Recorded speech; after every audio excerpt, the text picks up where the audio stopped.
Ортаға бақып қой, кіргіледі. Так, определяем. 15 августа 2019 года Горбачев. Судебная коллегия по уголовному делу. Фактура была фактура. Состав Пешего Садовикова, судьи.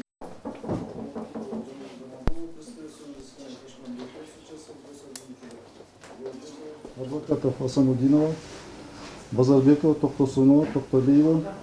Рассмотрев в открытом судебном заседании судебный материал по апелляционной жалобе адвоката Базарбекова на постановление Алматинского районного суда Чуйской области от 16 июля 2019 года, которым удовлетворение представления администрации учреждений ИК номер 1 ГСИ при правительстве Кыргызской Республики о применении закона Кыргызской Республики об амнистии от 28 января 2014 года в отношении осужденного Джапарова Садыра Нурбагоевича отказано. Заслужил по делу доклад судьи Чуйского областного суда Садырбекова и услышав мнение сторон, обсудив доводы апелляционной жалобы, исследовав материалы дела, руководство требований статьи 408-409 Уголовно-процессуального кодекса Кыргызской Республики, судебная коллегия определила постановление Алматинского районного суда Чуйской области от 16 июля 2019 года об отказе в удовлетворении представления администрации учреждений ИК номер 1 ГСИ при правительстве Кыргызской Республики о применении закона Кыргызской Республики об амнистии от 28 января 2014 года в отношении осужденного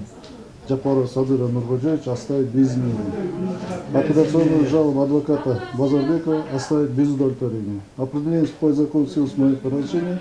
Определение может быть обжаловано в Верховный суд Кыргызской Республики в порядке кассации. Судебное заседание объявляется закрытым.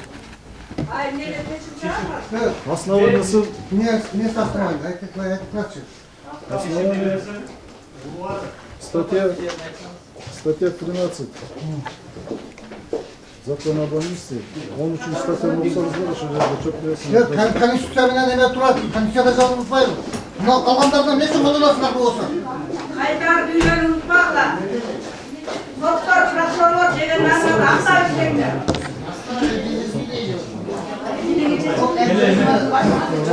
Көрөрмандары Чүй облустук соттук коллегиясы Садыр Жапаров боюнча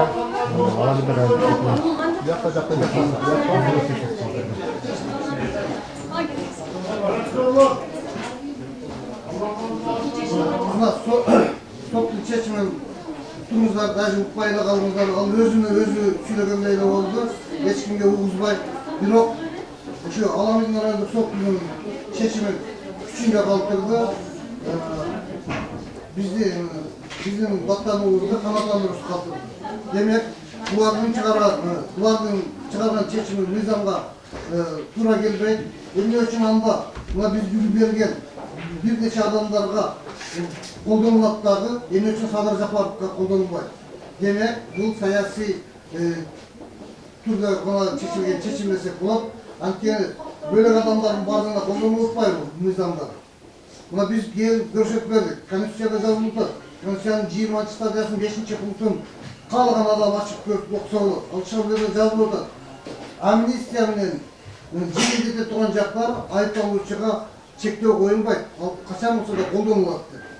Ал эми мыйзам менен конституция карама-каршы келип калганда жогору турган мыйзам колдонулат. Бул конституция. Конституция эң жогорку мыйзам болгондуктан конституция колдонулуп туруп, бүгүнкү күндө амнистия колдонуш керек эле. Албетте бул мыйзамсыз. Ошол жерде айтып кетти, жогорку сотто кассациялык түрдө даттанууга укуңар бар деп. Албетте биз даттанабыз деп ойлоймун. Бирок бүгүнкү бул соттордун жүзү, соттор али мыйзамдуу чечим чыгарганга татыксыз. Бүгүнкү күндө алар дагы эле мурунку мыйзамсыз чечимдердин улантып келип атат. Ошондуктан бүгүнкү күндө сотторго элдин ишеними дагы, биздин ишенимибиз дагы жок. Бул соттордун чыгарган өкүмдөрүнө дагы, чечимдерине дагы биз ишенбейбиз. Арзанан дейсиз. Жогорку сотко кассациялык тартипте албетте даттанабыз.